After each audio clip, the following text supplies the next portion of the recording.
전세계 영화관에서 여성 관객들이 줄지어 기절하는 전대미문의 괴소동이 벌어진 적이 있었습니다. 때는 1930년대 헤디라마라는 배우의 파격적인 누드씬 때문이었죠. 무슨 누드 좀 봤다고 기절까지 하느냐라고 할 수 있겠지만 당시는 지금으로부터 무려 100여 년 전 영화에서 올 누드가 나온다는 건 듣도 보도 못한 일이었습니다. 영화 전까지만 해도 노출신의 최대치라고 해봐야 밋밋한 속옷 차림이 전부였죠. 그런 시대에 이 헤디라마라는 배우는 올 누드 배드씬은 물론 나체로 바깥을 뛰어다니는 장면까지 적나라하게 드러냈으니 당시의 정숙한 여인들에게는 영화관에서 기절할 정도의 충격이었다고 합니다. 그런데 이 노출신에는 충격적인 비하인드가 있었으니 영화 속 대다수의 노출신이 헤디라마와 협의되지 않은 도찰이었다는 것이었죠. 감독은 촬영 직전 헤디라마에게 몸이 잘 보이지 않도록 멀리서만 촬영하겠다고 얘기했습니다. 하지만 카메라의 거리만 떨어져 있었을 뿐 알고 보니 몰래 클로즈업으로 촬영을 진행해 적나라하게 신체 곳곳이 다 찍히게 되었죠. 이런 감독의 만행은 배드씬까지 이어졌습니다. 감독은 촬영 도중 헤디라마의 몸 이곳저곳을 바늘로 찔러댔는데 통증에 온몸을 뒤트는 동작과 표정이 마치 극도의 쾌락을 느끼는 표정 같다며 이런 짓까지 했던 것입니다. 당시 신인이었던 헤디라마는 배우라면 감독이 시키는 건 뭐든지 해야만 하는 줄 알았습니다. 이런 소모까지 참아가며 촬영에 임했건만 감독은 혹시라도 헤디라마가 촬영본을 봤다가 이후에 촬영을 거부할까봐 개봉 전까지 그녀의 촬영 분량을 단 한 장면도 보여주지 않았다고 합니다. 결국 시사회가 돼서야 헤디라마는 자신의 적나라한 모습들을 처음 보게 되었고 당시는 객석의 관객들조차 충격을 받고 기절하던 시대였으니 헤디라마가 스스로의 모습에 받았을 충격은 이루 말할 수가 없었죠. 결국 그녀는 시사회 도중 울면서 극장을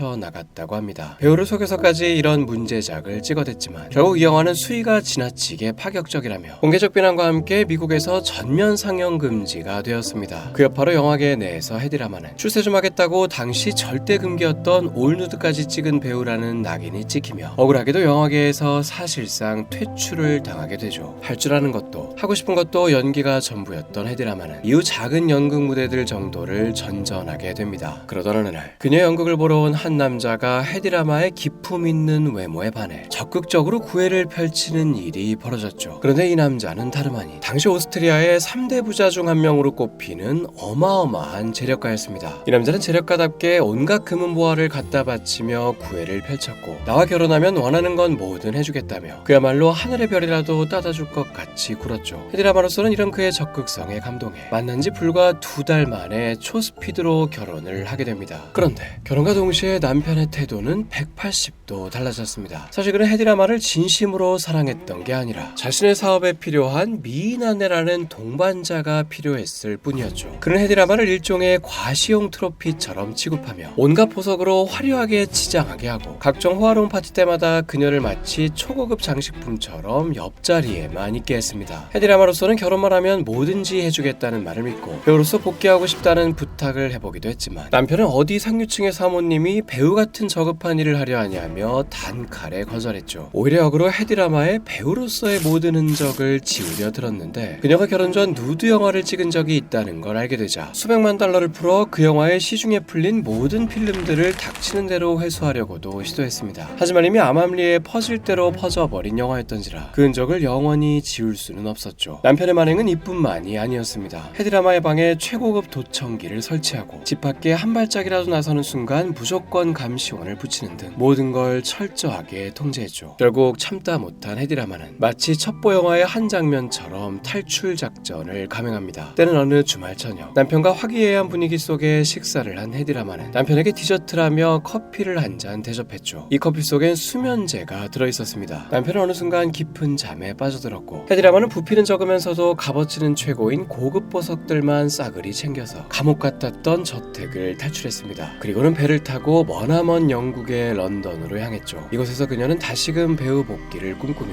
오디션을 보러 다니기 시작했습니다. 그러나 현실은 문전박대. 헤디라마가 문제의 그 누드 배우였다는 걸 알았던 영화계 사람들은 그녀에게 도통 기회를 주려 하지 않았습니다. 유일하게 사자록으로 유명한 MGM이라는 영화사에서 계약서를 내밀었지만 계약 조건은 고작 125달러. 헤디라마에겐 납득할 수 없는 액수였죠. 액수를 높여달라고 어필을 해봤지만 영화사 측에선 누드 영화나 찍던 배우에겐 이마저도 과분하다며 자존심을 제대로 짓밟았습니다. 합니다. 이에 헤디라마는 이 굴욕적인 계약을 거부하고 기발한 복수를 벌이기로 결심하는데, 사건의 시작은 한 여객선. 어느 날 헤디라마는 영화사 사장이 여객선을 타고 미국에 간다는 소식을 듣고는 표를 구해 같은 여객선에 올랐습니다. 여객선에 오르자마자 헤디라마는 당장 사장에게 달려가 멱살을 잡지는 않았고, 오히려 사장의 눈에 절대 띄지 않는 곳에서만 여객선 이곳저곳을 돌아다녔습니다. 노을을 배경으로 산책을 하거나 사람들과 칵테일을 마시며 파티를 즐기는 등 그저 한 명의 여행객처럼만 행동했죠. 그런데 얼마 지나지 않아 승객들 사이에서 눈을 뗄 수 없는 미모의 여인이 나타났다며 소문이 돌기 시작합니다. 이 소문은 금세 영화사 사장의 귀에까지 들어갔고, 사장은 이 정도 소문의 미모라면 꼭 배우로 섭외해야겠다는 생각에 헐레벌떡 소문의 여인을 찾아다녔죠. 결국 수소문 끝에 여인을 찾아낸 사장은 이 여인이 헤디라마라는 사실을 알고 큰 충격을 받았습니다. 헤디라마는 구구절절 말로 설득하는 대신 자신이 이 정도로 가치가 있는 사람이라는 걸 행동으로 증명해낸 것이었죠. 사장은 이전의 무례함을 사과하며 헤디라마에게 처음 제시했던 금액의 몇 배에 달하는 계약을 제시했습니다. 이렇게 해서 헤디라마는 다시금 배우 생활을 시작할 수 있었죠. 사장은 세상에서 가장 치명적인 여자라는 별명을 내세워 헤디라마를 적극적으로 홍보해줬습니다. 다만 문제의 그 누드 배우라는 사실만큼은 숨겨야 했기에 가명으로 데뷔를 시켰죠. 이때 가명이 바로 헤디라마였습니다. 이전까지의 헤디라마의 진짜 본명이자 활동명은 헤드비 키슬러였죠. 이렇게 해서 헤디라마로 다시 태어난 그녀는 치명적인 귀족달을 연기한 엘지어즈, 뮤지컬 영화 지그펠드걸 등 할리우드의 수많은 영화에서 활약을 하게 됩니다. 이 당시 헤디라마가 대단했던 건 흑발임에도 미녀로서 두각을 나타냈다는 점입니다. 당시 할리우드에서 각광받던 전형적인 미녀상은 금발이었고, 특히나 흑백 영화의 시대라는 특성상 화면상으로도 더 화사하게 부각됐던 건 언제나 금발의 미녀였습니다. 하지만 헤디라마는 흑발임에도 이런 편견을 뛰어넘고 출연작마다 신비하고 도발적인 미모라며 화제의 중심이 되었죠. 그런데 가명으로 바꾸고 배우로서 제대로 날아올랐던 이 시기,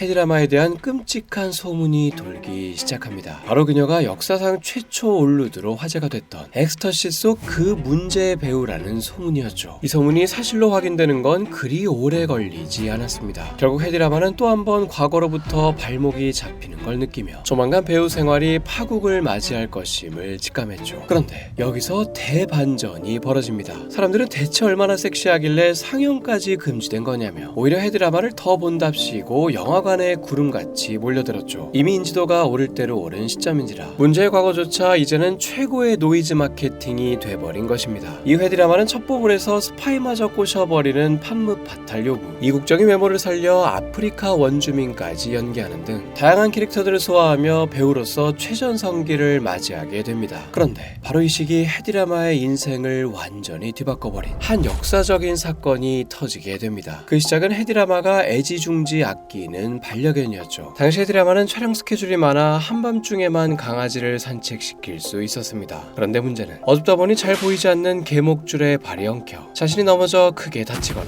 강아지 몸이 개목줄에 감겨버리는 등의 아찔한 상황들이 이어졌죠. 이때 헤디라마는 문득 목줄에 야광 기능이 있으면 참 좋겠다는 생각이 들었습니다. 그러나 애견용품샵 여러 군데를 뒤져봐도 이런 목줄을 파는 곳은 없었죠. 결국 헤디라마는 직접 이 야광 목줄이라는 걸 만들어 보기로 합니다. 목줄에 화학 물질을 코팅해 한밤중에도 잘 보이게끔 개조했죠. 결과물은 생각보다 만족스러웠습니다. 이때 헤디라마는 뭔가를 발명해내는 게 일상을 편하게 해줌과 동시에 상당한 성취감을 느끼게 해준다는 걸 깨달았죠. 이때부터 그는 발명을 마치 취미처럼 삼게 되는데 그 집착과 열정이 보통 수준이 아니었습니다. 오죽하면 전문적인 화학 공부까지 해가며 알약 콜라라는 것까지 발명했죠. 이 알약 하나만 넣으면 물이 콜라가 돼버리는데 지금보다 거의 100년 전인 당시에는 혁신적인 컨셉이었습니다. 이 알약만 있으면 더 이상 부피가 큰 콜라병들이 필요 없어지니 전쟁터 식량 보급에 큰 보탬이 되는 아이디어였죠. 하지만 이 알약 콜라는 상용화되진 못했는데 아이디어는 좋았지만 실제 콜라에 비해 맛은 더럽게 없었기 때문이죠. 그럼에도 헤디라마는 발명에 푹 빠져 장애인용 의자가 들어있는 샤워부스, 간이유주통이 바로 옆에 딸려있는 티슈 상자 등 꾸준한 발명을 이어갔습니다. 그러던 어느 날 헤디라마는 친구가 연 파티에 참석했다가 한 남자에게 운명적인 끌림을 느낍니다. 이 남자는 조지 엔타일이란 이름으로 작곡가 겸 발명가였죠. 헤디라마와 우연히 말을 섞게 된 이 남자는 호르몬만으로 자연스럽게 여성의 가슴을 크게 만드는 방법을 연구 중이라며 기발한 것 하면 사족을 못 쓰는 헤디라마의 관심을 단숨에 끌었습니다. 결국 그날 밤 파티가 끝나고 집으로 돌아가려던 엔타일의 차 앞을 헤디라마가 급하게 가로막았죠. 헤디라마는 아무 말 없이 가방에서 빨간 립스틱을 꺼내더니 자동차 유리에 자신의 전화번호를 적었습니다. 그리고는 야릇한 미소를 짓고는 그대로 뒤돌아 사라졌죠. 뭔가 도발적이기도 하고 섹시하기도 한 이 상황에 조지는 정신을 못 차릴 정도로 홀려버립니다. 조지는 집에 돌아가자마자 헤디라마에게 전화를 걸었죠. 이날 이후 이둘은 자주 만남을 가지며 특히 발명에 대한 대화를 자주 나눴습니다. 당시는 제2차 세계대전이 한창이었는데 전쟁에 관련된 발명품 얘기를 나누던 이둘은 문득 최근에 한 비극적인 사건을 떠올렸죠. 어린이 90명을 태운 피난선이 독일군의 어뢰 공격을 받아 침몰했던 사건이었습니다. 두 사람은 이 비극적인 사건의 원인이 통신이 적군에게 너무 쉽게 도청당하기 때문이라고 생각했죠. 이에 이들은 도청 방지 기술을 함께 개발해 보기로 의기투합합니다. 이때 헤디라마가 한 가지 간단하면서도 획기적인 아이디어를 냅니다. 마치 라디오 채널을 쉴 새 없이 바꿔대듯 무전 주파수를 몇 초 간격으로 계속 바뀌게 해 도청을 당해봤자 고작 몇 초만 당하게 한다는 것이었죠. 헤디라마와 조지는 바로 설계도를 만들어 이 주파수 도약 기술이라는 것에 특허를 냅니다. 이 기술이 얼마나 대단한 것이었냐면 현재 우리가 쓰고 있는 와이파이, 블루투스 등이 바로 이 기술에 뿌리를 두고 있어 오늘날 일각에선 그녀를 와이파이의 어머니라고 부르기도 하죠.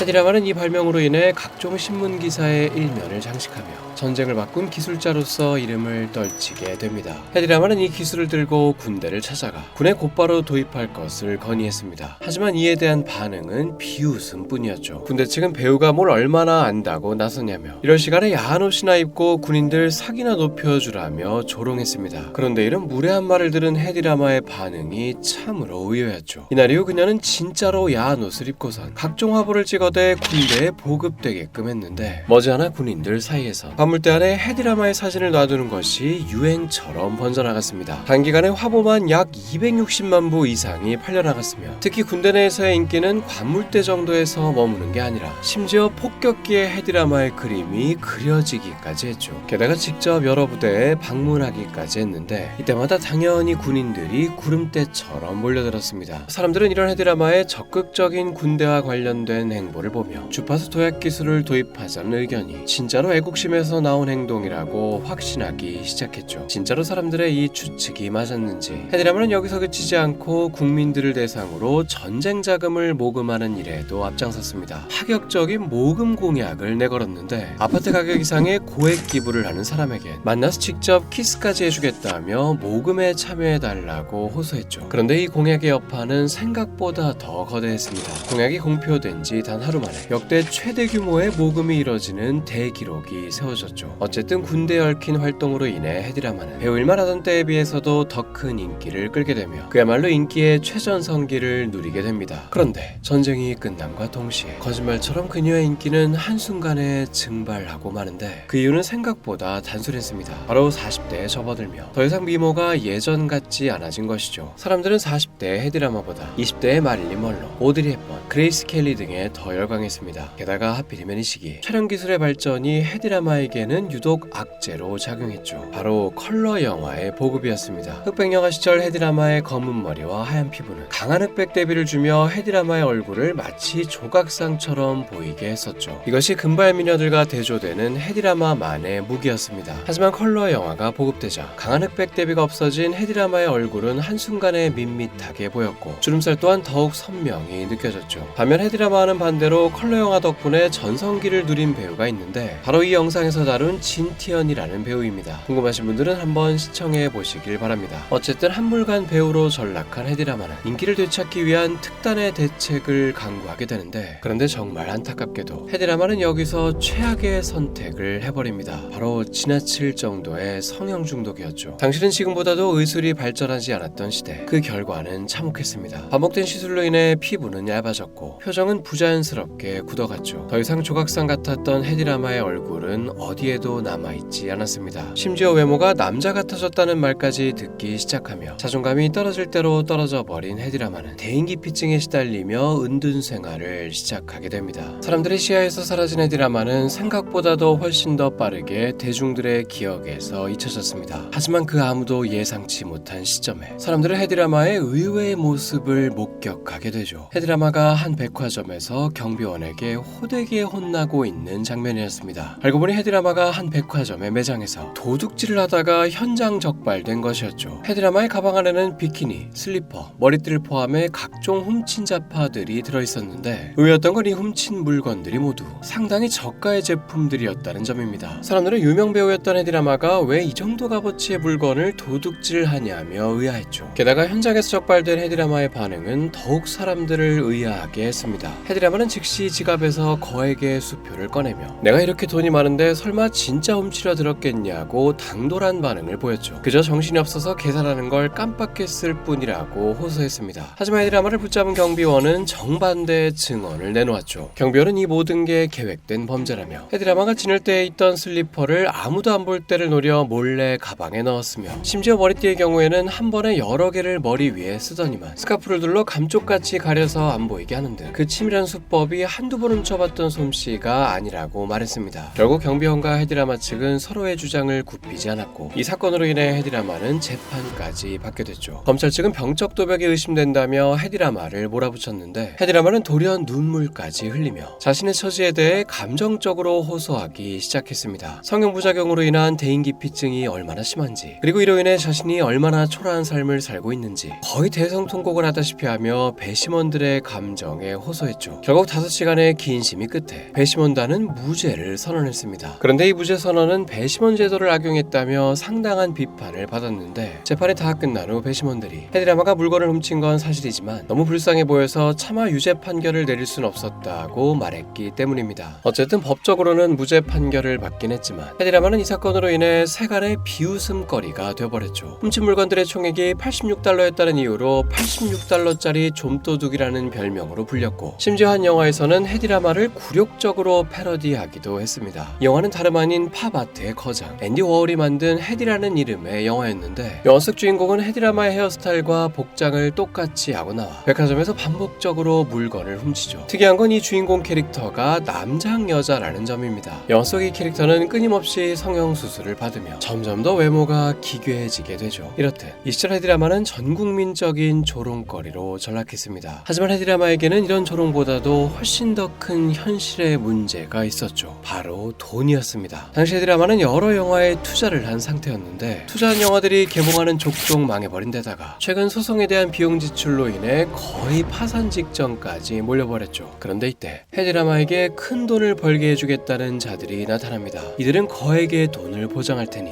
헤디라마에게 자서전을 출간하자고 제안했죠. 헤디라마는 당시 돈이 급하기도 했거니와 진중하게 자서전을 써내 출간하게 되면 망가진 이미지 회복에도 도움이 될 거라 생각했습니다. 그리하여 곧바로 계약서에 서명했죠. 출판사 측은 더 멋지게 글을 써줄 대필 작가를 붙여주겠다며 헤디라마와 수십 시간의 심층 인터뷰를 한 뒤 글은 작가가 대신 써주기로 했습니다. 그리고 드디어 자서전이 출간되는 날이 되었죠. 헤디라마는 설레는 마음으로 서점에 가 자서전을 확인해봤는데 그런데 몇 장 넘기지 않아 금세 얼굴이 사색이 됐습니다. 자신이 했던 인터뷰 내용과는 전혀 상관없는 삼류 포르노 소설이 쓰여있던 것이었죠. 헤디라마의 각종 기행적인 잠자리 이야기들이 가득했는데 심지어 한 에피소드에서는 헤디라마가 한 남성에게 자신과 똑같이 생긴 인형을 주고는 남자가 그 인형과 관계를 맺는 걸 변태처럼 앞에서 지켜봤다든지 촬영장에서 스태프들과 웬 난교를 벌였다든지 도를 한참 넘어서는 판타지 소설이 적혀 있었습니다. 큰 충격을 받은 헤디라마는 이 자서전에 대해 출판을 금지시키는 소송을 제기했죠. 하지만 법원은 출판사의 손을 들어주었습니다. 계약서 조항에 따르면 애초에 출간 전 최종 원고를 확인하지 않은 헤디라마의 잘못이라며 말이죠. 사실 출판사는 애당초 헤디라마를 성적으로만 소비해 돈을 벌 생각이었고 이를 위해 계약서 조항을 유리하게 써놨었습니다. 결국 이 책은 그 충격적인 내용 덕분에 금세 뉴욕타임즈 베스트셀러 1위에까지 올랐고 전 세계로까지 번역되어 팔려나갔습니다. 한순간에 헤디라마는 괴상한 성적 판타지가 있는 여자가 되며 더욱더 논란의 인물로 거듭났죠. 책이 워낙 잘 팔린 탓에 거액의 인세는 받게 됐지만 이 자서전은 결과적으로 득보다 실이 더 많았습니다. 연예인으로서의 입지도 이미지도 완전히 회복 불가능할 정도의 타격을 입었기 때문이죠. 자서전 이후 헤디라마의 이미지가 어디까지 나락을 갔는지에 대해서는 이 에피소드가 유명합니다. 한 영화에서 상영시간 내내 헤디라마를 대놓고 조롱한 것인데 불타는 안장이라는 제목의 이 영화에는 온갖 소인배적인 행동을 일삼고 비호감의 끝판왕인 헤들리 라마라는 캐릭터가 나옵니다. 누가 봐도 헤디라마의 이름을 패러디한 캐릭터였죠. 그러나 이것만으로는 조롱이 부족하다고 느꼈는지 영화 상영 시간 내내 때문에 주변에선 이 캐릭터의 이름을 헤디라마라고 잘못 부르고 그때마다 정색을 하며 이름을 정정해주는 장면들을 반복적으로 넣었습니다. Thank you, Hetty, thank you.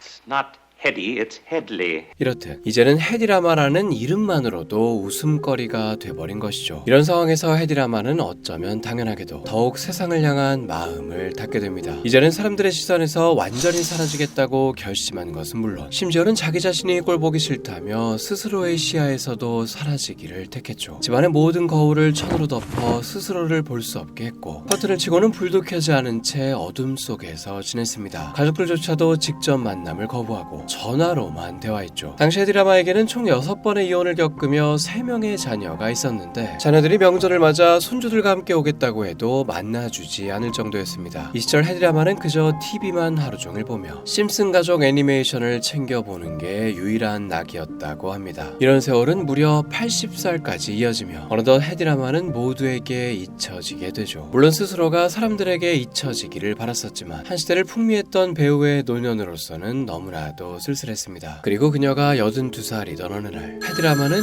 의외의 전화를 한 통 받게 됩니다. 한 시상식에서 헤디라마의 수상 소식을 알려온 것인데 활동 중단한 지가 한참 된 그녀로서는 혼란스러운 일이었죠. 이 시상식의 이름은 개척자상, 인류 역사상 혁신적인 발명을 한 사람에게만 주는 권위 있는 상이었습니다. 헤디라마가 발명했던 주파수 도약 기술에 대한 특허증이 학자들에 의해 몇십 년이 지난 이제서야 발견되어 뒤늦은 지금에서야 헤디라마의 업적이 인정됐던 것이죠. 이 주파수 도약 기술은 전쟁이 다 끝나고 나서야 그 쓸모를 인정받아 각종 통신에서 널리 사용되게 되었습니다. 와이파이, 블루투스, GPS의 기초가 된 이 기술이 당대 최고의 섹시스타의 머릿속에서 나왔다는 사실에 모두가 경악했죠. 이 개척자상을 필두로 뒤늦게야 헤디라마를 향한 여러 상들이 쏟아졌습니다. 심지어 발명계의 오스카상이라고 불리는 불비상까지도 받았는데 이 상을 여성이 받은 건 인류 역사상 헤디라마가 최초였죠. 이렇게 노년에야 사람들의 인정을 받게 되자 불안했던 헤디라마의 정신 상태는 많이 안정됐습니다. 가족들과 다시 만나 처음으로 손자를 안아보기도 했고 85세의 생일 때는 그동안 만든 발명품들을 모두 전시하는 특별 전시회까지 열었죠. 그리고 전시회가 끝난 몇 달 뒤 헤디라마는 플로리다의 자택에서 조용히 숨을 거두며 그 파란만장했던 삶을 마무리했습니다. 사후 헤디라마는 와이파이의 어머니라 칭송을 받으며 발명가 명예의 전당에도 이름을 올렸는데 할리우드 명예의 전당과 발명가 명예의 전당 두 곳에 함께 이름을 올린 인물은 헤디라마가 최초이자 마지막이었습니다. 아마 앞으로도 100년 넘게 이런 특이한 업적은 나오지 않을 가능성이 크죠. 독일, 스위스 등 여러 나라에서는 헤디라마의 생일인 11월 9일을 발명가의 날로 선포했으며 2015년에는 구글이 그녀의 생일을 맞아 메인 페이지를 헤디라마로 장식했습니다. 구글은 헤디라마가 없었다면 구글도 없었다는 파격적인 문구로 그 역사적인 업적을 칭송했죠. 오늘은 배우이자 발명가였고 이혼을 6번이나 한 뒤 인생의 마지막 35년을 홀로 보냈던 여자 헤디라마의 이야기였습니다. 저희 물리뷰는 여러분의 추천을 바탕으로 만들어집니다. 특이한 인생을 살아온 인물을 알고 계시다면 댓글로 추천 부탁드립니다. 가시기 전 좋아요와 구독도 꼭 부탁드립니다.